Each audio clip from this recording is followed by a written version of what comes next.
Éphésiens 6:4 Adressez-vous aux parents frères et sœurs, vous êtes le principal responsable, devant Dieu, devant qui vous amenez cet enfant à se consacrer, je vous exhorte. Vivez une vie chrétienne devant votre enfant afin qu'il apprenne ce que signifie être un vrai chrétien. Faites de vous l'esprit brisé. Tu ne mépriseras pas un cœur contrit et humilié, ô accent circonflexe Dieu de. Le culte de Marie était un culte difficile. Cliquez sur le lien dans la description de la vidéo. Mardi 9 avril 2024 page 1-4. En fournissant des juges qui, d'une manière ou d'une autre, ont apporté la paix au peuple et le jugement à l'ennemi. Bonté dont jouit également le croyant Aoi. II. Saint. Ex. 15. 1. PS 99 3. 9. 111 9. Apocalypse 15 4 A. Cela signifie que Dieu est complètement séparé du péché. B. Tout ce qui fait référence à Dieu est perfection. C'est la sainteté de Dieu et la raison pour laquelle les séraphins criaient de louange. D. Puisque Dieu est très différent des dieux terrestres,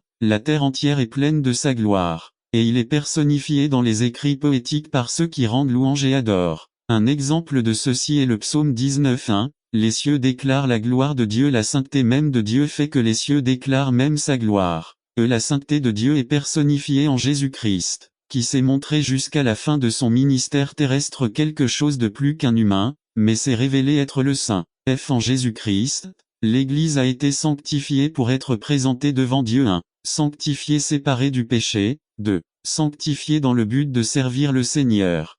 Apocalypse 15, 4. Les nations elles-mêmes se retrouvent dans le besoin d'adorer le Saint. Conclusion. C'est le Dieu en qui vous avez placé votre confiance. Il est fidèle, gentil et saint. N'attendez pas qu'il soit trop tard. Devenez membre de la chaîne Today et bénéficiez de réconfort et de soutien dans les moments difficiles. Cliquez sur le lien dans la description de la vidéo. Mardi 9 avril 2024 page 2 Les dangers de la prospérité résumés. Ce sont des choses que l'ennemi de votre âme ne veut pas que vous sachiez. Par Alberto Sanchez. Les dangers de la prospérité 2 Chr 12, 1-8 Ce que l'ennemi ne veut pas que vous sachiez. Introduction. Roboam venait d'un temps de restauration. Après avoir écouté de mauvais conseils, il décida d'écouter le second temps. Les conseils de la parole de Dieu, cela l'a fait prospérer. Il fut établi comme roi, les villes furent fortifiées, il y avait suffisamment de nourriture en elles, il y avait des hommes et des femmes qui adoraient le Seigneur, le royaume lui-même était consolidé. Mais quelque chose de terrible, de monstrueux s'est produit à cause de la prospérité dont ils jouissaient désormais, ils ont oublié Dieu.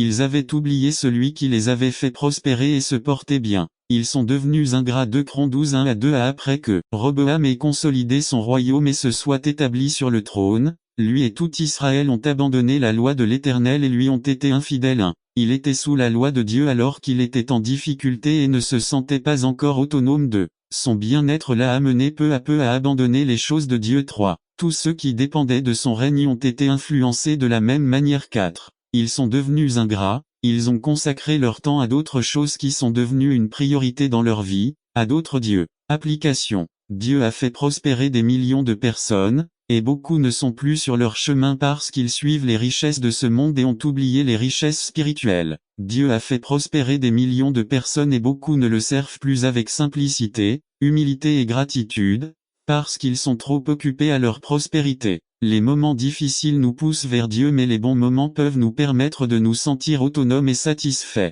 En d'autres termes, ils peuvent rendre l'homme fier et indépendant, ce qui est tout le contraire de l'humilité et de la confiance en Dieu. Veillons à ne pas tomber dans les pièges trompeurs de l'ennemi, servons Jéhovah à tout moment, en grande ou en petite quantité, ne devenons pas ingrats. 2 8 10. Et vous mangerez et vous serez rassasiés, et vous bénirez l'Éternel, votre Dieu, pour le bon pays qu'il vous a donné. 11 Gardez-vous d'oublier l'Éternel, votre Dieu, d'accomplir ses commandements, ses décrets et ses siens les statuts que je vous commande aujourd'hui. 1 Second de peur qu'il n'arrive que vous mangiez et soyez rassasiés, et que vous bâtissiez de bonnes maisons pour y vivre.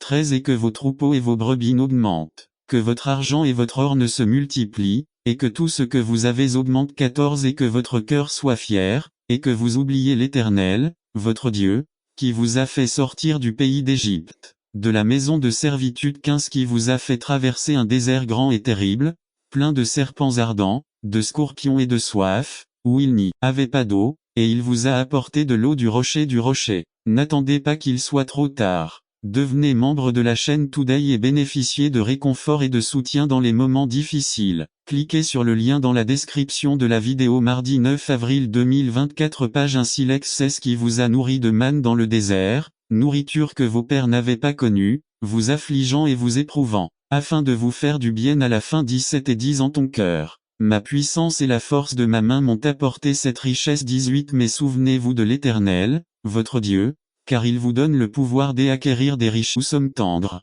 Même certains chrétiens croient qu'ils en ont fait assez pour mériter l'amour de Dieu. Mais la Bible dit que l'amour que Dieu nous donne est totalement immérité. Jean 15:16 Notre salut n'est pas dû à notre sage décision, c'est à cause de la décision que Dieu a déjà prise nous offrir le salut. Paul dit que même la foi est un don de Dieu. F 2:8. Voyons comment l'apôtre Jean le décrit dans 1 Jean 4:9 à 10. Nous ne sommes pas aimés parce que nous avons aimé Dieu. Le témoignage des Écritures est clair, nous n'aimions pas Dieu, nous le détestions. Pourtant, il nous aimait quand même. Paul a écrit, Tite 3:3 à 5 Dieu ne nous aime pas parce que nous aimons. Il ne nous aime pas parce que nous sommes bons. Il nous aime, parce qu'il a choisi de le faire. C'est totalement immérité. L'un des passages les plus précieux sur l'amour de Dieu se trouve dans Romains 5:6 à 8. Avez-vous remarqué ce que ce passage dit de nous? Il dit que nous étions faibles, impies et pécheurs. Nous devons toujours nous rappeler que nous avons été sauvés par la grâce seule, et cela devrait nous garder humbles devant Dieu. Ne pensez jamais que vous le méritez. Vous ne méritez pas le salut. L'amour de Dieu est sacrificiel dans presque tous les passages qui parlent de l'amour de Dieu. Vous pouvez lire sur le sacrifice du Christ. La mort de Jésus-Christ a été l'expression la plus courageuse et la plus tangible de l'amour de Dieu. Jean dit que Dieu nous a aimés et a envoyé son Fils pour être la propitiation pour nos péchés. V10. Dans Romains 5, nous lisons que Jésus-Christ a donné sa vie pour nous. Dans ce passage, Paul reconnaît qu'il y a des actes d'héroïsme qui se produisent dans le monde, mais que ce que Dieu a fait était un sacrifice incroyable. Supposons que vous soyez un soldat. Vous étiez dans la jungle lorsque votre régiment a été attaqué. Les ennemis ont lancé une grenade au milieu de leur groupe. Et puis, supposons que le sergent saute sur la grenade, sacrifiant sa vie pour que d'autres puissent vivre. Cette action serait-elle considérée comme un acte d'amour? Bien sûr que oui. Ce soldat restera dans les mémoires comme un héros. Ces actes sont rares mais ils surviennent. Un père donnerait sa vie pour sauver celle de son fils, un ami serait prêt à le faire. N'attendez pas qu'il soit trop tard. Devenez membre de la chaîne Today et bénéficiez de réconfort et de soutien dans les moments difficiles. Cliquez sur le lien dans la description de la vidéo. Mardi 9 avril 2024 Page 2 donne sa vie pour son ami. Des fois ça arrive. Supposons maintenant que vous fassiez partie du même groupe d'hommes. Mais maintenant, vous êtes emmené prisonnier dans un camp. Une équipe de secours arrive et libère les prisonniers. Supposons qu'un groupe de soldats ennemis attaque. Un des secouristes prend une grenade et la lance au milieu des soldats ennemis qui s'approchent. Supposons maintenant que le même sergent saute sur la grenade pour sauver ses ennemis. Que penserions-nous? La plupart du temps, nous ne saurions pas quoi penser. On aurait pu penser qu'il serait devenu fou. Ou peut-être se demanderait-on s'il n'a pas été un traître, car il nous est difficile de concevoir un tel amour. Pourquoi un homme donnerait-il sa vie pour ses ennemis? Cependant, l'apôtre Paul dit que c'est le genre d'amour que Dieu a eu pour nous lorsqu'il a envoyé Jésus-Christ mourir pour nos péchés. Nous ne devons jamais oublier. Dieu a décidé de nous aimer, il n'avait pas besoin de nous. Dieu a décidé de vous aimer quand vous étiez son ennemi. Dieu a décidé de vous aimer à un prix très élevé. La grâce de Dieu est gratuite, mais elle n'est en aucun cas bon marché. L'amour de Dieu est éternel. Il est peut-être un peu difficile pour nous de saisir l'idée de l'amour de Dieu car tout ce que nous avons connu est l'amour humain. Nous sommes conscients que nous vivons à une époque de divorce facile. Les gens se marient puis divorcent. L'amour semble être fort et puis il disparaît. L'amour humain est inconstant. Les supporters d'une équipe ne sont là que lorsque l'équipe gagne. Les enfants semblent aimer et détester leurs amis en fonction de leur aide à un moment donné. Mais l'amour de Dieu n'est pas ainsi. Dans Éphésiens 1:4, il nous est dit que Dieu nous a choisis avant la création du monde. L'amour de Dieu pour nous a commencé avant notre naissance et s'étendra tout au long de l'éternité. Paul déclare sans hésitation. Romains 8:35, 37 à 39. Quand Dieu aime, ce n'est pas pour un instant. L'amour de Dieu ne diminue ni ne fluctue pour ceux qui sont ses enfants. La plupart d'entre nous qui avons des enfants le comprennent. Nos enfants peuvent faire des choses que nous n'aimons pas, mais malgré cela, nous continuons à les aimer. De même, mais d'une manière bien plus grande, Dieu nous aime d'une manière qui ne change pas. L'amour de Dieu est constant, éternel et sûr. Lorsque nous sommes enfants de Dieu par la foi en Jésus-Christ, nous n'avons pas à craindre que Dieu change son amour pour nous. Conclusion: si Dieu nous aime de cette façon, nous devrions l'aimer aussi. Comme tous les autres attributs de Dieu, l'amour de Dieu devrait nous mettre à genoux pour le louer. Si nous comprenons ce que Dieu a fait en Christ, nous serons capables de tout pour trouver cet amour. Il n'est pas possible de connaître l'amour de Dieu et de rester dans une attitude d'orgueil devant lui. Si vous comprenez le grand amour du Père pour vous, vous courez vers lui à bras ouverts. Il a fourni un chemin de pardon et de vie. Celui qui comprendra recevra le cadeau. J.I. Packer ajoute: chacun de nous,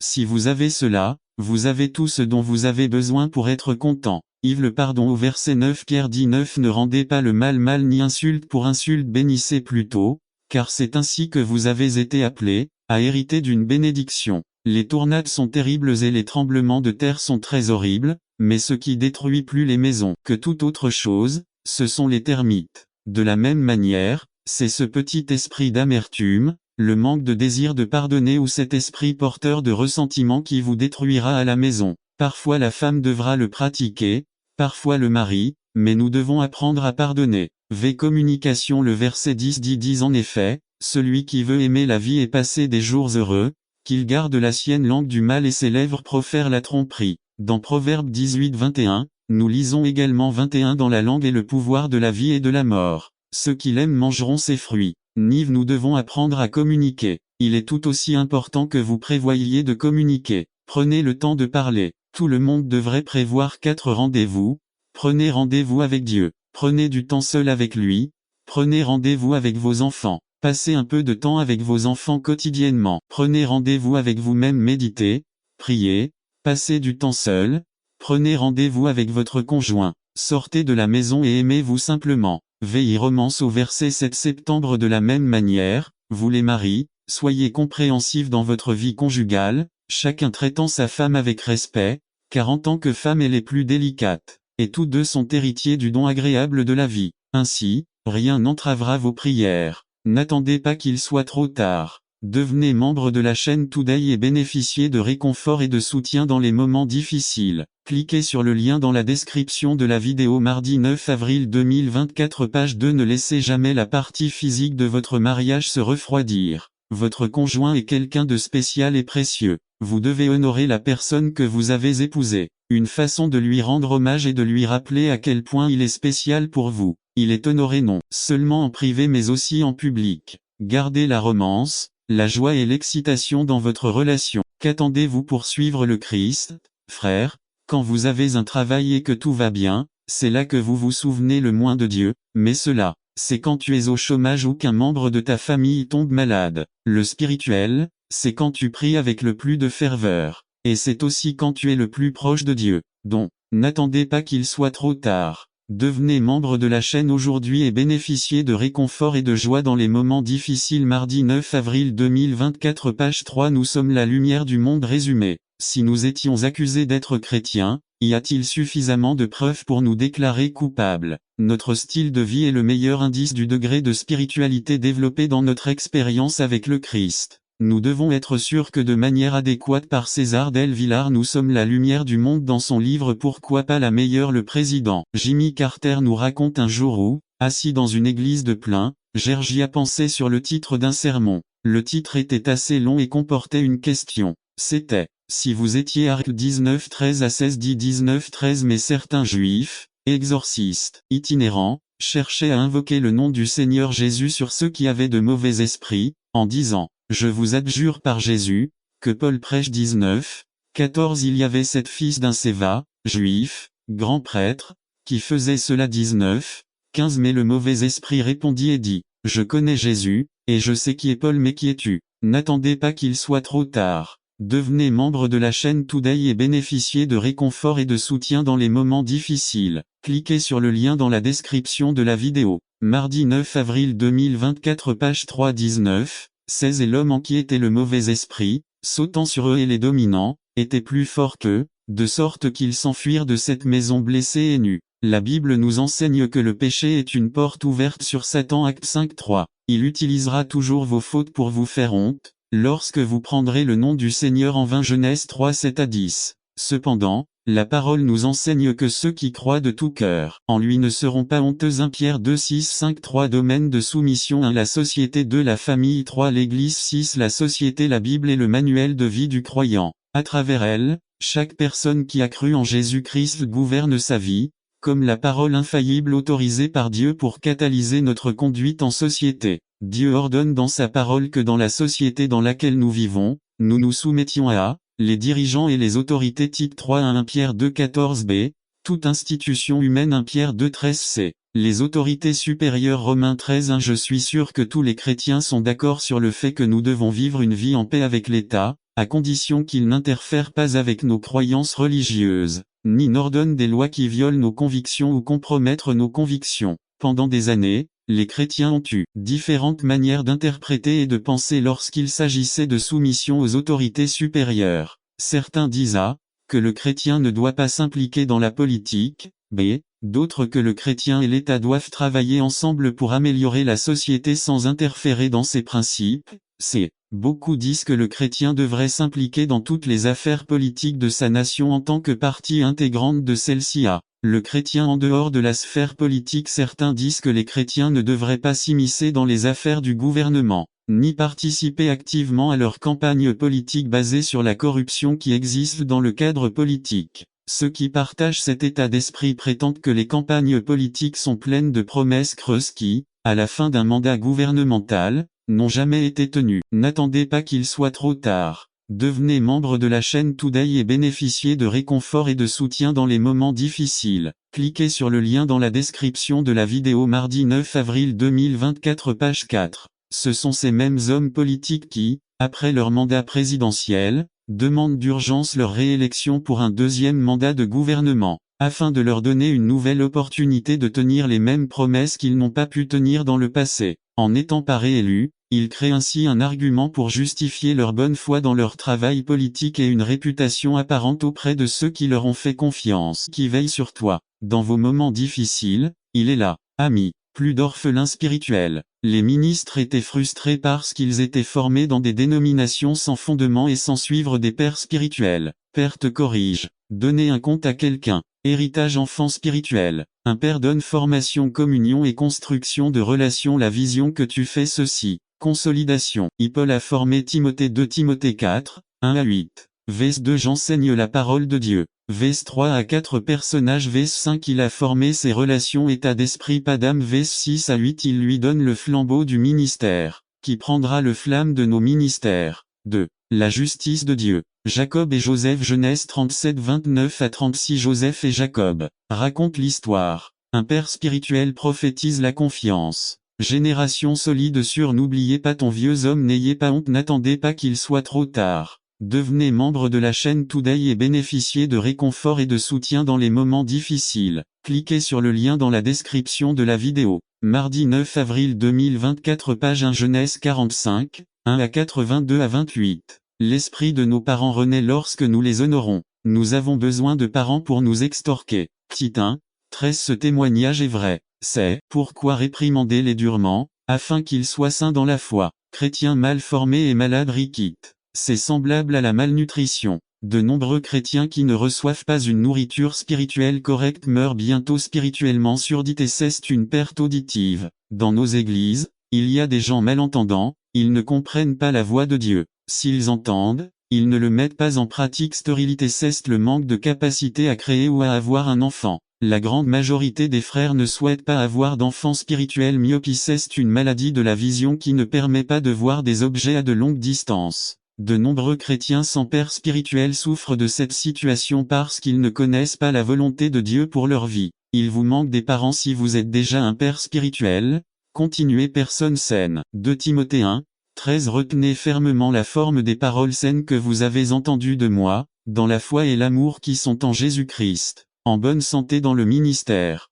Tite 2, Que les anciens pères spirituels soient sobres, sérieux, prudents, saints dans la foi, dans la charité, dans la patience. Hébreux 12, 7 à 8 Si vous supportez la discipline, Dieu vous traite comme des fils. Car quel est le fils que le Père ne discipline pas? Mais si vous vous retrouvez sans discipline, à laquelle tous ont participé, alors vous êtes des salauds et non des fils.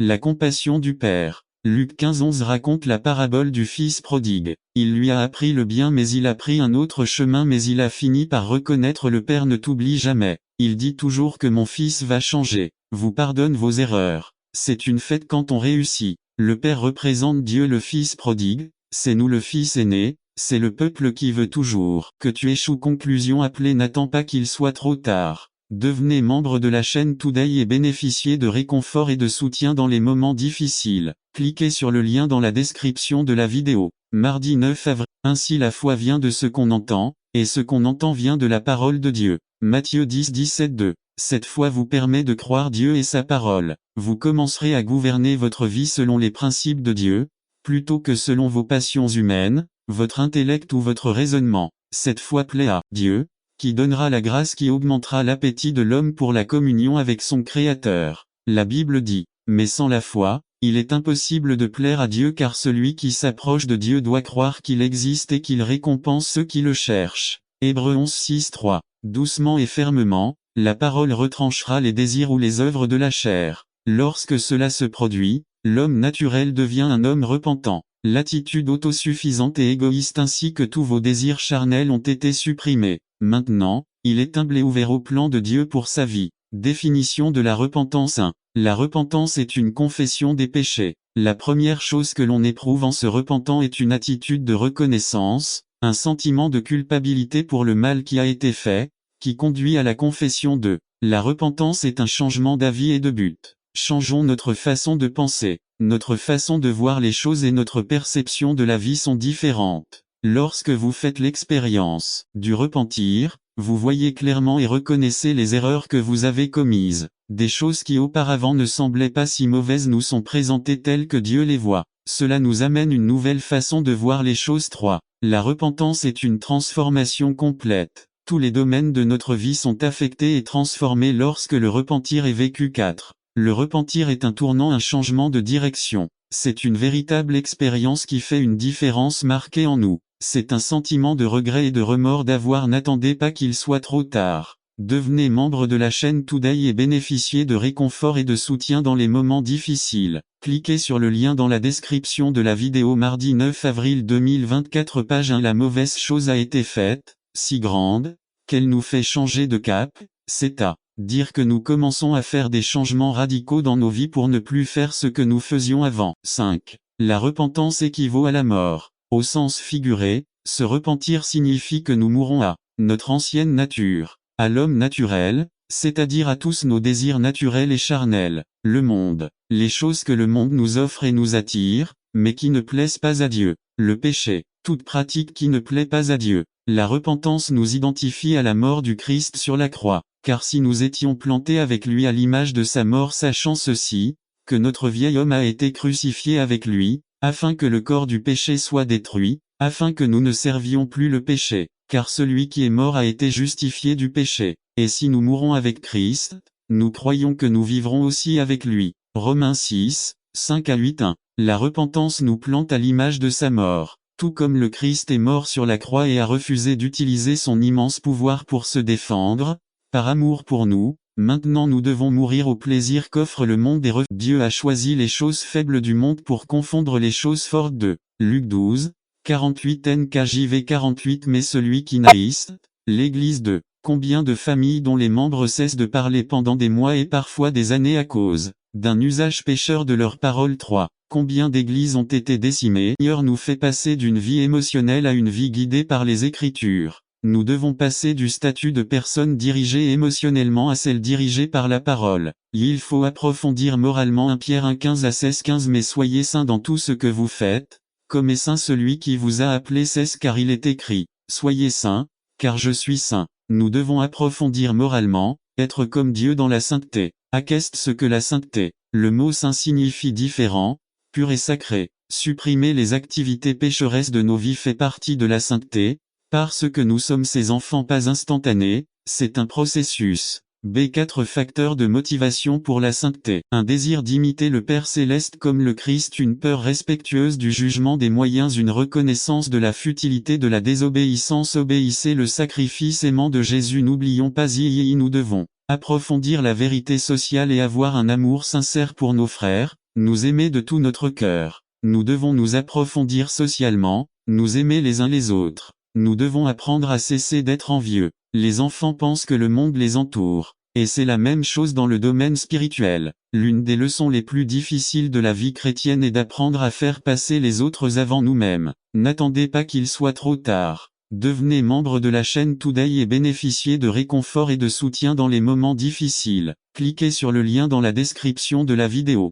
Mardi 9 avril 2024 page 2b. Arrêtons d'être égocentrés et commençons à être centrés sur les autres. Centrés sur les autres. Apprenons à exprimer l'amour, car la vie est temporaire. Apprenons à nous débarrasser de ces attitudes qui nous isolent des autres. Ayez compassion. Conclusion. L'auteur de cette lettre, l'apôtre Pierre, est un excellent exemple de quelqu'un qui s'est remarquablement penché sur ces trois domaines. Lorsqu'il est venu à Christ, ce qui l'a ému, c'est l'émotion. Un jour en haut et l'autre en bas. Une minute, j'ai confessé Christ comme Seigneur et l'autre minute, je lui ai dit qu'il avait tort. Mais il est devenu un homme d'obéissance et de cohérence, prêt à donner sa propre vie pour être fidèle au Christ. Au début, ce n'était pas non plus un saint, il était égoïste, il exigeait d'être reconnu, il était connu pour être quelqu'un qui allait au plus profond et même parfois maudissait. Mais il a mûri et est devenu de plus en plus semblable à son Père. Pierre ne s'est pas changé lui-même,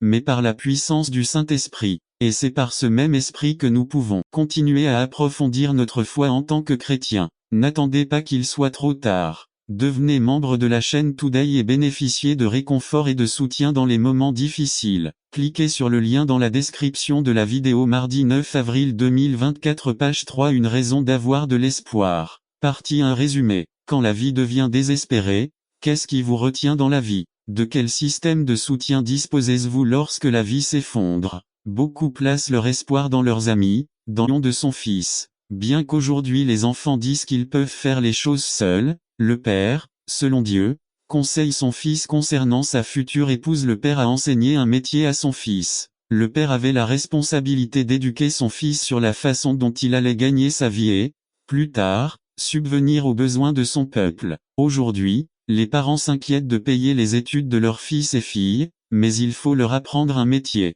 Les parents, pour la plupart, ne participent pas à l'éducation de leurs enfants, sauf pour ce qu'ils financent. Le père, selon Dieu, s'implique dans l'enseignement d'un métier à ses enfants. Le monde ne se soucie pas de tout cela, mais le croyant, celui qui dit connaître Dieu, a la responsabilité d'éduquer ses enfants sur la manière de gagner leur vie.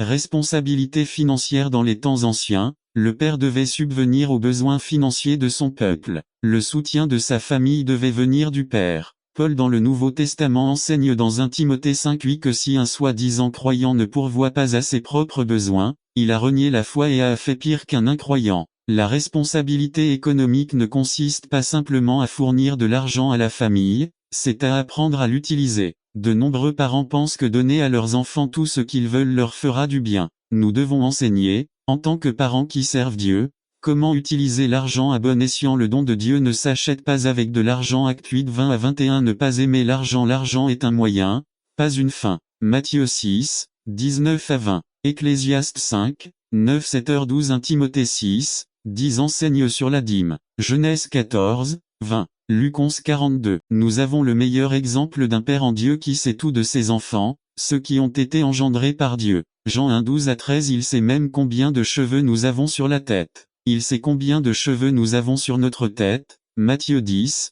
30. Et même les cheveux sur ta tête sont tout comptés. Il est notre Père. Isaïe 63, 16. Car tu es notre Père, bien qu'Abraham ne nous connaisse pas, et qu'Israël ne nous reconnaisse pas non plus. Toi, ô accent circonflexe Seigneur, tu es notre Père, depuis les temps anciens ton nom est notre Rédempteur. Psaume 27, 10. Car même si mon père et ma mère m'ont abandonné, l'Éternel me reprendra, il nous protège. Psaume 91, 3 à 4, 14 à 16. Car il vous délivre du piège du chasseur et de la peste mortelle. De ses plumes il te couvre, et sous ses ailes tu trouves refuge. Son bouclier et son rang richesse, savait que celle-ci ne lui serait finalement pas utile. Dans Ecclésiaste 2, 18 à 19, il nous dit que les biens que nous laissons derrière nous restent entre les mains de gens insensés qui prendront le contrôle de tout ce pourquoi nous travaillons si dur. Psaume 49, 10 à 12 nous parle de la folie des hommes qui donnent leur nom à leur propriété, bâtiments ou institutions afin que leur nom y reste après leur mort.